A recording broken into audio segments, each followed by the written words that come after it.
Hey dogs, welcome to Wordland. I'm Andrea, and today I'm going to talk about. Homer, it's Mo. Look, some of the ghouls and I are a little concerned the project isn't moving forward. Can't murder now. Eating. Oh, for crying out loud. Come on. No!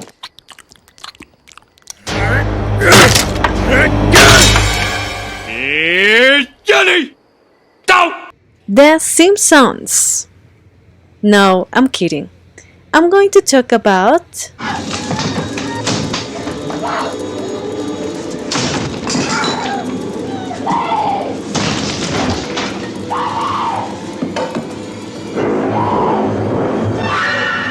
Here's Johnny.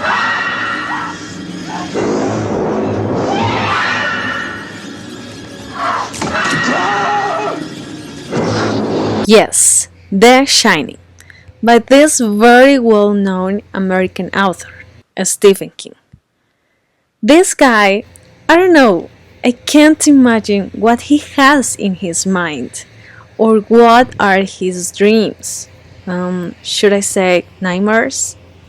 About? But this author is one of the most representative horror writers in modernity. But okay, I'm not alone. Today I have a very special guest, Tony. So, Tony is a little bit shy, but he has an important thing to say. So, wait, what? No, you can't do that. Tony, please. Everyone is listening to us. Okay, to me. No. Pff, don't start with your riddles. Red Room. What's that? You know what? Never mind. I'll do it by myself. Thank you, Tony. Okay, sorry. We have technical issues with Tony's mic, so he cannot be here with us today. Next time, Tony. Now, according to Wikipedia, thank you, Wikipedia, The Shining is a 1977 horror novel by this American author Stephen King. It is King's third published novel and first hardcover bestseller. Its success firmly established King as a preeminent author in the horror genre. The setting and characters are influenced by King's personal experiences, including both his visit to the Stanley Hotel in 1974 and his struggle with alcoholism. The novel was adapted into a 1980 film and a 1997 miniseries. The book was followed by a sequel, Doctor Sleep. I want to read that book. Published in 2013, which in turn was adapted into a film of the same name in 2019. So, The Shining centers on Jack Torrance, a struggling writer and recovering alcoholic who accepts a position as the off-season caretaker of the historic Overlook Hotel in the Colorado Rockies. His family accompanies him in this job, including his young son Danny, who possesses the Shining, an array of psychic abilities that allow the child to glimpse the hotel's horrific true nature. Soon after a winter storm leaves the family snowbound, the supernatural forces inhabiting the hotel influence Jack's sanity, leaving his wife and son in grave danger. So, after all this extended monologue, thanks Wikipedia again, yes, I read The Shining. This is my first horror novel, and of course, the first one that I read by this author. And in my humble opinion, I really liked it. I had always wanted to read a Stephen King novel, but to be honest, I always postponed it. So I take this opportunity to thank my literature professor. Thank you, I finally did it.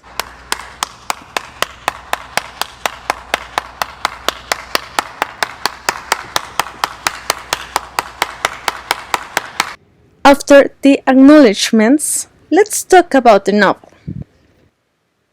It's not my intention to tell you the story, but I know myself very well, so forewarned is forearmed. Okay, I want to divide this discussion. Wait, but I'm alone. So, okay, monologue into 4 parts.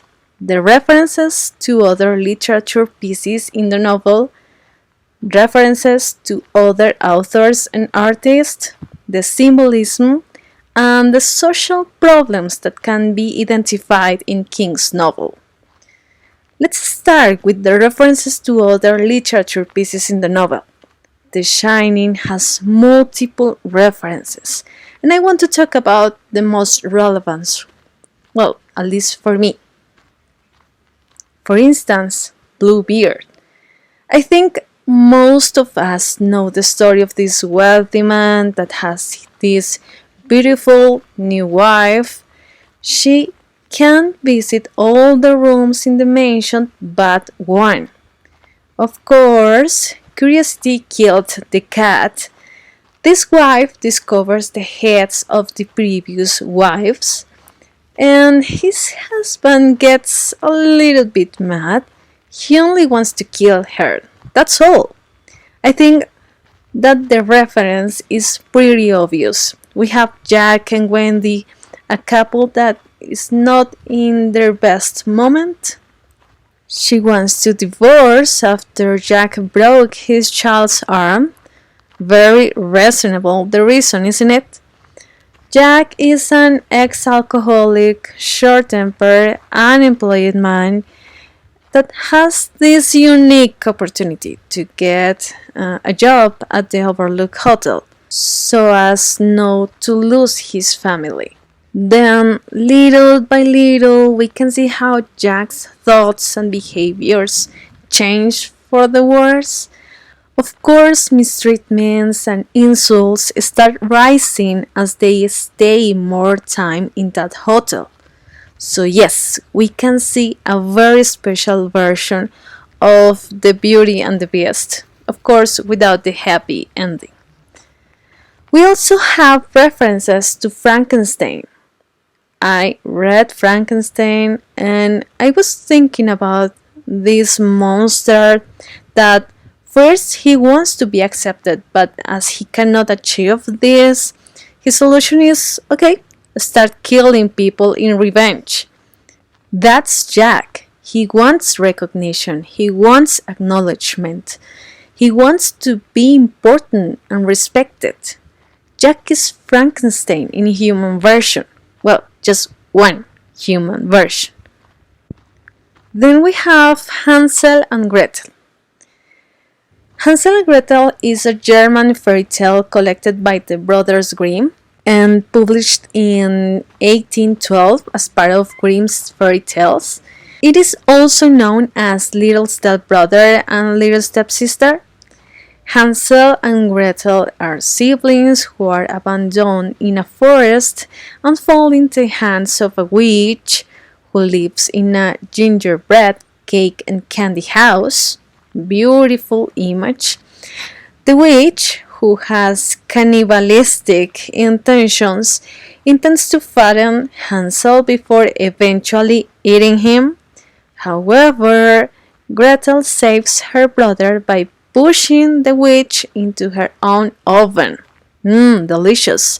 Killing her and escaping with the witch's treasure. Okay, that was a really happy ending.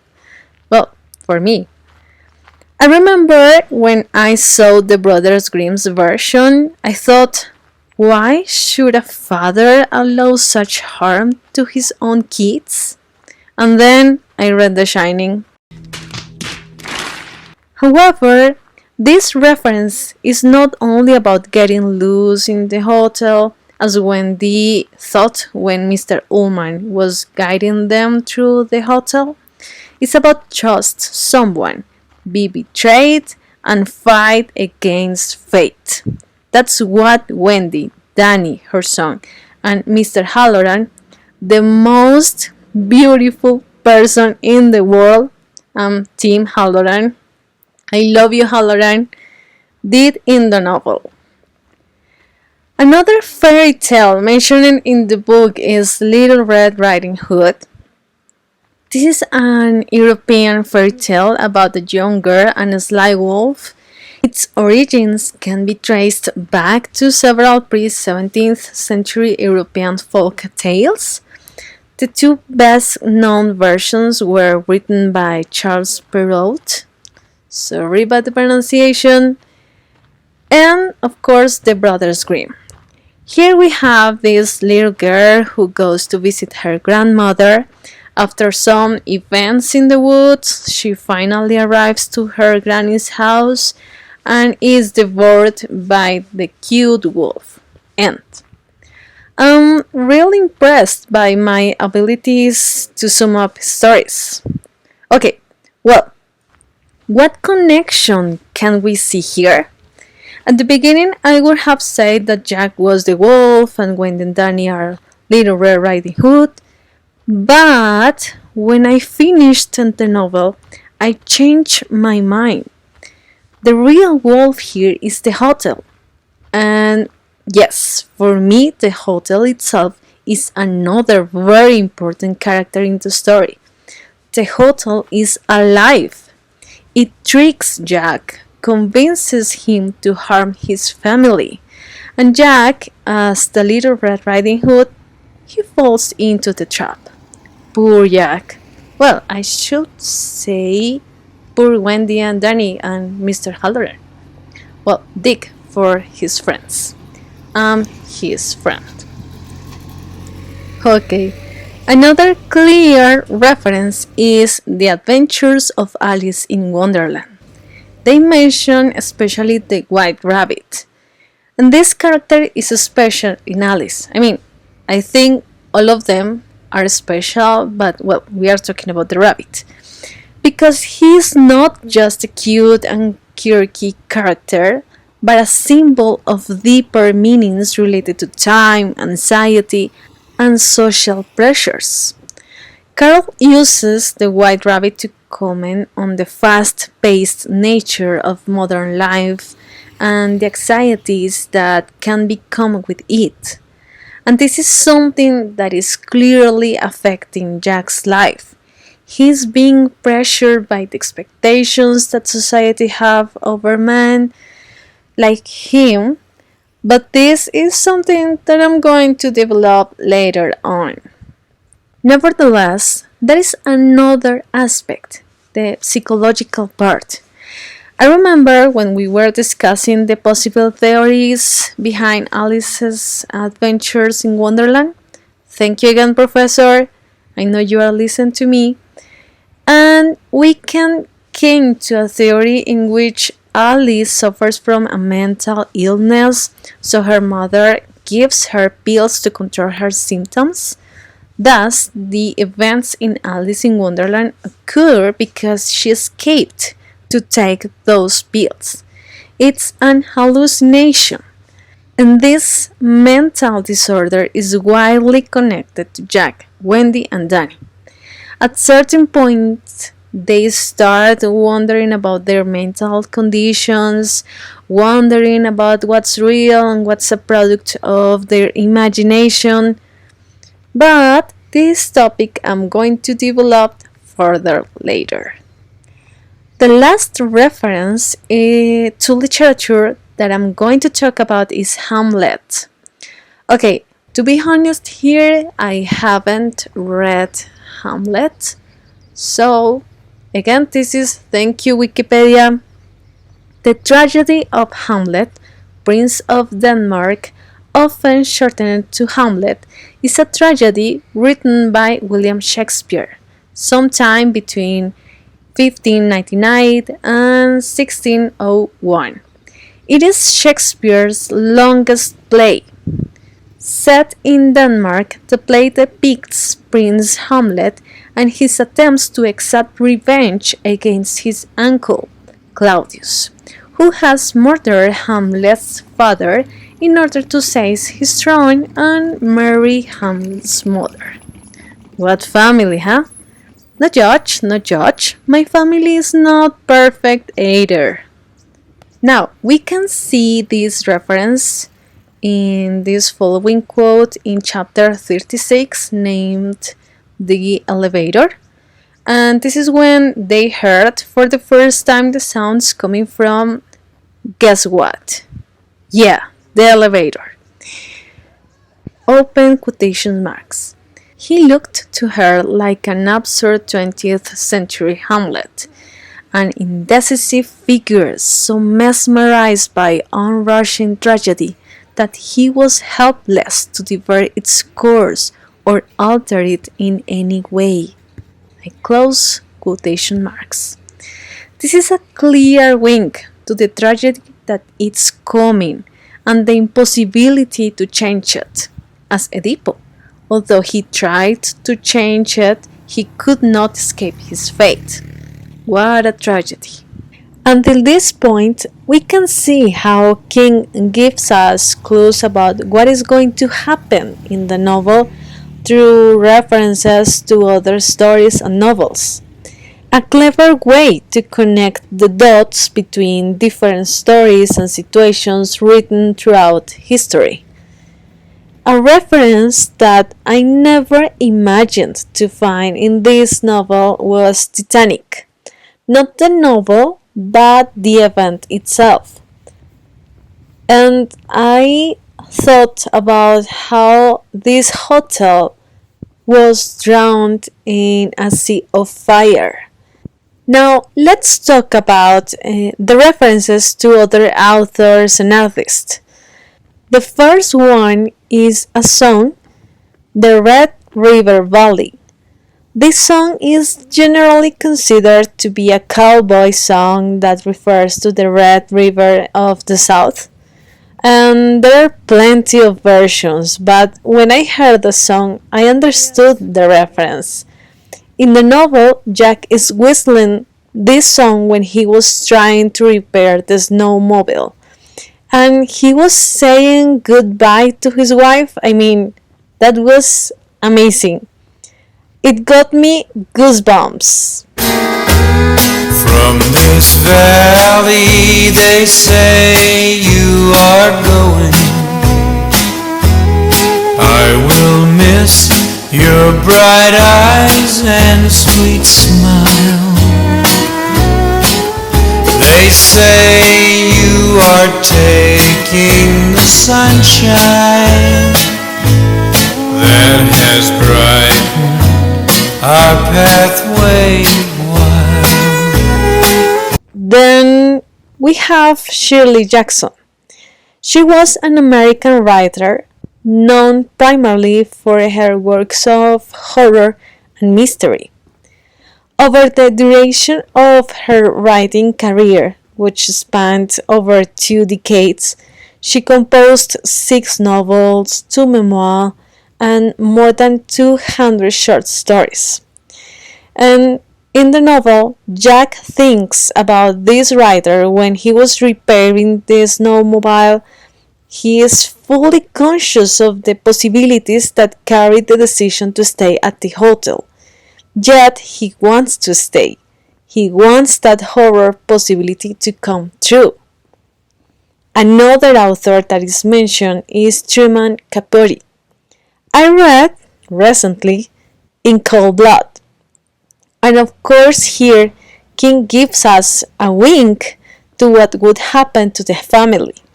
Here I have to say that the sensation is very different when I read In Cold Blood compared to when I read The Shining. With the former, I felt emptiness. Then I felt anger, sadness, disappointment, and an endless list of dark emotions. But that is not our topic for this episode, so let's continue. Some artists that are mentioned are Abbott and Costello. They were an American comedy duo composed of comedians Bud Abbott and Lou Costello, whose work in radio, film, and television made them the most popular comedy team of the 40s and 50s, and the highest paid entertainers in the world during the Second World War. They went on to appear in several horror comedies, including Abbott and Costello Meet Frankenstein, Abbott and Costello Meet The Killer, Boris Karloff, Abbott and Costello Meet The Invincible Man, and some other films. Now, this duo is mentioned when Mr. Ullman is showing the family their quarters in Chapter 12, The Grand Tour. So I'm going to read a quote. Open quotation marks. No kitchen, of course, Ullman said, but there is a dumb waiter. This apartment is directly over the kitchen. He slid aside a square of paneling and disclosed a wide square tray. He gave it a push and it disappeared, trailing Rob behind it. It's a secret passage, Denny said excitedly to his mother, momentarily forgetting all fears in favor of the intoxicating shaft behind the wall. Just like in Abbott and Costello Meet the Monsters. I close quotation marks.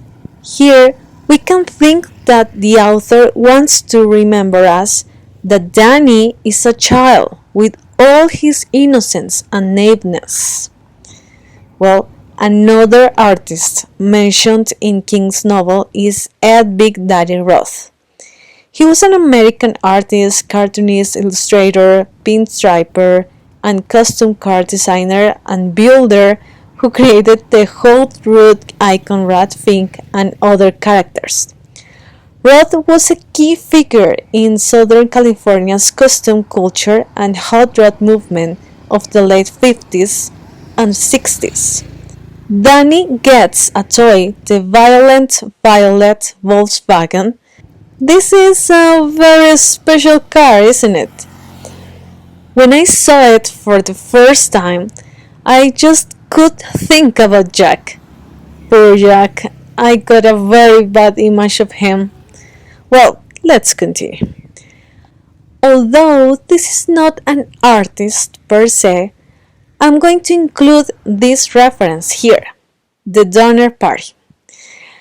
The Donner Party, sometimes called the Donner Reed Party, were a group of American pioneers who migrated to California in a wagon train from the Midwest. Delayed by a multitude of mishaps, they spent the winter of 1846-1847 snowbound in the Sierra Nevada mountain range. Some of the migrants resorted to cannibalism to survive, primarily eating the bodies of those who had succumbed to starvation, sickness, or extreme cold. But in one case, 2 Native American guides were deliberately killed for this purpose. And in the novel, Wendy is obsessed with this story. When Mr. Ullman takes them to the elevator, she cannot help it. I open quotation marks. Ullman threw the lever over, and for a moment there was nothing but a shuddering beneath their feet and the tortured whine of the motor below them. When they had a vision of the 4 of them being trapped between floors like flies in a bottle and found in the spring with little bites and pieces gone, like the Donner Party. I close quotation marks. She had these kinds of thoughts since she saw the hotel for the very first time. A very good impression, isn't it? Once finished with the references, let's talk about the symbolism that I found in The Shining. There are many elements that have special relevance within the story, and these elements in literature have some hidden meanings. The first one are the cobwebs or spiders. Spiders and cobwebs as symbolism in literature are mostly attributed to ancient wisdom rooted in Greek mythology. Spiders are considered feminine power, femme fatale, and metamorphosis based on one of the famous stories of Arcane, a waver who had challenged goddess Athena. Spiders are also a symbol of creativity, illusion, and a source of art and literature since ancient times. A spider web has positive and negative symbolism. For example, a person weaving a web of lies means he or she is accused of deception or conspiring. And this is important because the basement in which Jack spends hours and hours reading all those old documents and getting crazier and crazier is full of cobwebs. In that place, the hotel and Jack are conspiring to kill Jack's family. Now, another animal, and this is very important, are gasps. Gasps are often seen in art and literature as representing danger, death, and destruction. They can symbolize a powerful force that is to be feared, and in some works they stress the idea of impending danger ahead. Gasps also serve as warnings to stay away from certain situations or places. Other times they are used metaphorically to describe something with a similar sting or power. Gasps have become a respected tool for authors and artists alike, who use them to warn their viewers and provoke deep thoughts on control, survival, and fear. This is a clear example of King's intentions, very dark intentions. Now, let's move on from gasps to cats. As for symbolism, cats are symbolic of rebirth and resurrection for their 9 lives. This is very important because in this novel there is a party, a masked party to be precise, and one of the guests wears a cat mask. Here, for all those who have not read the novel, the guests are, well, they are dead. So we can see the connection or the representation of the cat's lives here. Cats are nocturnal. They are also associated with darkness. Darkness often goes with fear, the unconscious, and things that are hidden. Cats are also symbols of mystery and magic. This part is also relevant because the overlook awakens at night. All the action happens during the dark hours. Interesting, right? In the chapter 36, The Elevator, Wendy checks what is in the elevator. I open quotation marks. She tossed it out and it came to rest on the blue-black jungle carpet, a black silk cat's eye mask, dusted with sequins at the temples. "Does that look like a short circuit to you, Jack?" she screamed at him.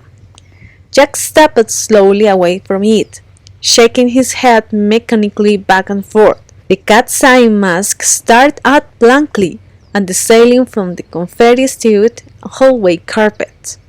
I close quotation marks. Now, let's talk about places or spaces to be more specific. There is one space which plays an important role in the story. Yep, the basement. The basement is the house version of Fairy Tale Forest, a descent into the subconscious. We can't control our subconscious. That's why it makes it scary. Out of sight and out of mind, basements can be a metaphorical subconscious space. a literally repressed area of the home where you can be vulnerable by your trauma or squirrel away dark secrets. They can blur the line between a refugee and a prison. Basements derive their power not from the dark, but in bringing the unseen, uncomfortable, and unacknowledged to light. In chapter 18, the scrapbook, I open quotation marks, he, Jack, had gone down in the basement to note the press down on the boiler and then, on impulse, he had taken the flashlight from the shelf where the plumbing schematics were and decided to look at some of the old papers. He was also looking for good places to set his traps, although he didn't plan to do that for another month. I want them all to be home from vacation, he had told Wendy. Shining the flashlight ahead of him, he stepped past the elevator shaft. At Wendy's insistence, they hadn't used the elevator since they moved in, and through the small stone arch. His nose wrinkled at the smell of rotting paper. Behind him, the boiler kicked on, with a thundering whoosh, making him jump. He flickered the light around, whistled tunelessly between his teeth. There was a scale model endless range down here. Dozens of boxes and crates stuffed with papers, most of them white and shapeless with age and damp. Others had broken open and spilled yellow shapes of paper onto the stone floor. There were bales of newspaper tied up with hair rope. Some boxes contained what looked like ledgers, and others contained invoices bound with rubber bands. Jack pulled one out and put the flashlight beam on it. Close quotation marks. There, in the basement, Jack starts to be obsessed with the Overlook's history. There, his hidden desires start to get stronger and uncontrollable. Okay, let's talk about the objects. The first one, mirrors. Mirrors physically reflect light on our surroundings. Light indicates illumination, consciousness, knowledge, and other spiritual concepts. Mirrors thus reflect truth in terms of spiritual symbolism. They represent reality. However, psychology completely disagrees and turns this symbolism on its head. Psychology sees mirrors as representing the dividing line between the conscious and unconscious minds. One can supposedly peer into the depths of their unconsciousness by gazing into a mirror. Mirrors are generally symbolic of spiritual and psychological depth. They don't just reveal our appearance, they can reveal who we are on a deeper level. Generally speaking, mirrors represent a person's depth of soul and mind. They have the power to deeply disclose who we truly are. In nearly every genre of literature, the mirror has remained an intricate representation of identity and self-consciousness, and has reflected oppositional themes of reality and illusion, candor and deception, logic and disorder, narcissism and self-loathing, symmetry and imbalance, and flattery and harsh indifference. In chapter 24, Tony, and before I read the quote, I warn you because I was shocked when I realized this. So it might be a really big spoiler here. Don't blame me, I warned you. I opened quotation marks. And now Tony stood directly in front of him, and looking at Tony was like looking into a magic mirror and seeing himself in 10 years. the eyes widely spaced and very dark, the chin firm, the mouth handsomely molded, the hair was like blonde like his mother's, and yet the stamp on his features was that of his father, as if the Daniel Anthony Torrance that would someday be was a half-thing caught between father and son, a ghost of both, a fusion. I close quotation marks. Yeah, I told you. Tony is Danny. I can't believe that. Well, another excerpt in which mirrors are important is from chapter 52, Wendy and Jack. I open quotation marks. Wendy ran the bolt and twisted the spring lock, looking around desperately. The bathroom was empty. Danny wasn't here either, and as she caught sight of her own blood-smeared, horrified face in the medicine cabinet mirror, she was glad. She had never believed that children should be witness to the little quarrels of their parents, and perhaps the thing that was now raving through the bedroom, overturning things and smashing them, would finally collapse before it could go after her son. Perhaps, she thought, it might be possible for her to inflict even more damage on it. Kill it, perhaps. Close quotation marks. So, another element are clocks. Clocks means time pressure.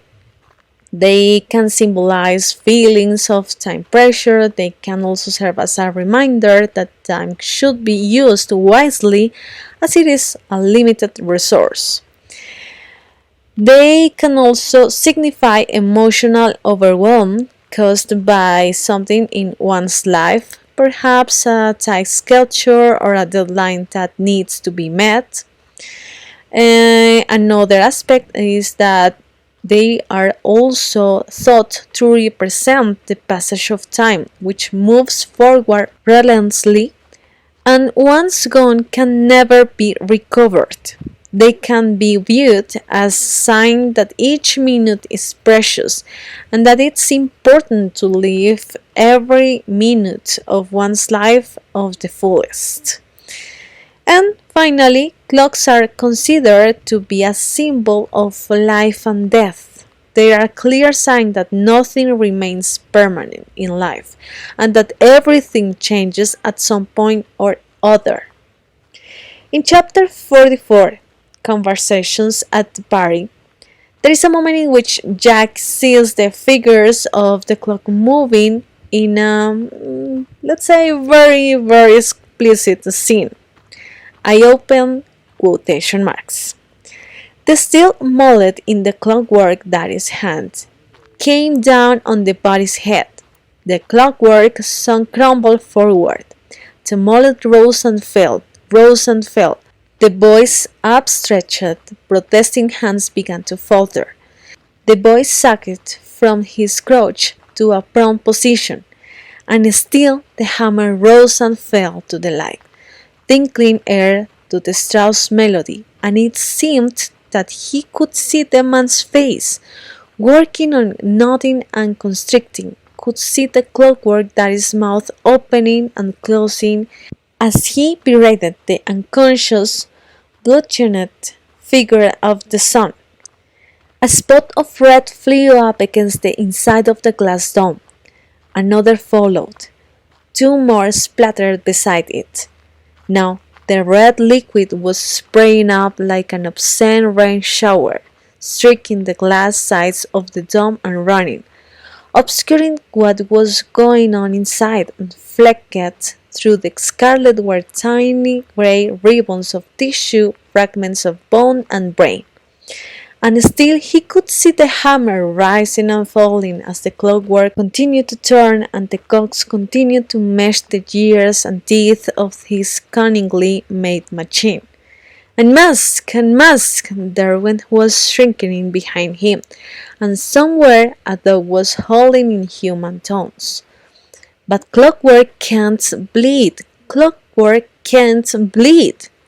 The entire dome was splashed with blood. He could see clotted bits of hair, but nothing else, thank God. He could see nothing else, and still he thought he would be sick because he could hear the hammer blows still falling, could hear them through the glass just as he could hear the phrase of the blue denim. I close quotation marks. Oof. After such a description, let's talk about our fourth part, the social problems that can be identified in King's novel. The first one, alcoholism. People with an addiction often develop rigid routines that revolve around uninterrupted access to alcohol and other drugs. They may be irritated by schedule changes and blame their frustration on others. They may have powerful mood swings that seem to change their personality, and relationships might deteriorate as their social circle narrows to other drug or alcohol users. Their work may decline as well, and they may lose a spiritual or religious practice they once valued. As anyone who has had even a glass of wine can attest, alcohol can have a noticeable influence on mood. Drinking releases endorphins, which can lead people to feel happy, energized, and excited. But alcohol is also classified as a depressant and can cause fatigue, restlessness, and depression. It might shift from stimulant to sedative in line with whether blood alcohol content is rising or falling. Given the power of alcohol on the brain, people who drink heavily may come to rely on it to regulate their mood. We have an excellent example of the way an alcoholic person thinks. And before that, remember that King is portraying through Jack his own alcoholism problem. In chapter 14, Up on the Roof, this is Jack thinking. I open quotation marks. He was still an alcoholic, always would be, perhaps had been since sophomore class night in high school and when he had taken his first drink. It had nothing to do with willpower or the morality of drinking or the weakness or strength of his own character. There was a broken switch somewhere inside, or a circuit breaker that didn't work, and he had been propelled down to shoot willy-nilly, slowly at first, then accelerating as Stovington applied its pressures on him. I close quotation marks. Alcoholism has many causes, but in this case, Jack acknowledged that maybe there is something wrong with him, something broken. This leads us to talk about his other prominent problem, his short or bad temper. A short temper can also be a sign of an underlying condition like depression or intermittent explosive disorder, also known as IED, which is characterized by impulsive and aggressive behavior. Here we have some signs like physical violence, like slapping, pushing or shoving, punching walls, breaking plates, or damaging property, assault or domestic violence, threats, self-harm, or thoughts of suicide. Intermittent explosive disorder, IED, is a condition that involves sudden outbursts of rage, aggression, or violence. These reactions tend to be irrational or out of proportion. While most people lose their temper once in a while, IED involves frequent recurring outbursts. Individuals with IED might throw tantrums, destroy property, or attack others verbally or physically. The impulse aggressive episodes that characterize ID can take many forms. Some behaviors are yelling or shouting, intense arguments, temper tantrums and rampages, threats, road rage, punching walls or breaking plates, damaging property, physical violence such as slapping or shoving, fights or brawls, domestic violence, assaults, and so on. Now, this violence was the daily occurrence in Jack's childhood. His father was an abuser with all the members of his family, especially with his wife. Someone so submissive that she justified her husband's actions. Jack seems to continue with his father's steps. We can see that in chapter 48. Jack. I open quotation marks. He remembered the Sunday dinner when his father had caned his mother at the table. How horrified he and the others had been. Now he could see how necessary that had been. How his father had only been feigning drunkenness, how his wits had been sharp and alive underneath all along, watching for the slightest sign of disrespect. Jack crawled after the triscuits and began to eat them again. Sitting by the door she had so treacherously bolted. He wondered exactly what his father had seen and how he had caught her out of by his play acting. Had she been sneering at him behind her hand, sticking her tongue out, making obscene finger gestures, or only looking at him insolently and arrogantly, convinced that he was too stupidly drunk to see? Whatever it had been, he had caught her at it, and he had chastised her sharply. And now, 20 years later, he could finally appreciate Daddy's wisdom. Of course, you could see Daddy had been foolish to marry such a woman, to have handcuffed himself to that corpse in the first place. Close quotation marks. What is sad about this memory, and honestly, I was so shocked and really sad to see this change on him, was that in previous chapters, Jack also recalls this scene, but with another perspective, a totally different perspective, knowing that what his father did was wrong, and even worse, that what his mother did when she had lied about the reason of her wounds, that was also very, very wrong. Now, something that we should keep in mind is that Jack was under pressure. This social pressure, the one that sets the characteristics of a successful man, especially of a white man, because in the 70s, the rights of women and black people were still being barely discussed by the government and society in general.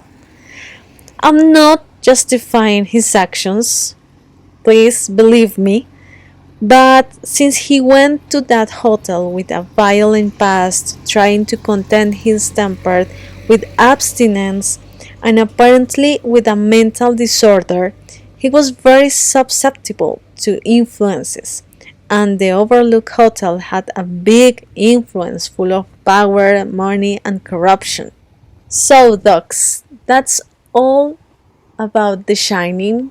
I just want to say that I really, really enjoyed reading The Shining.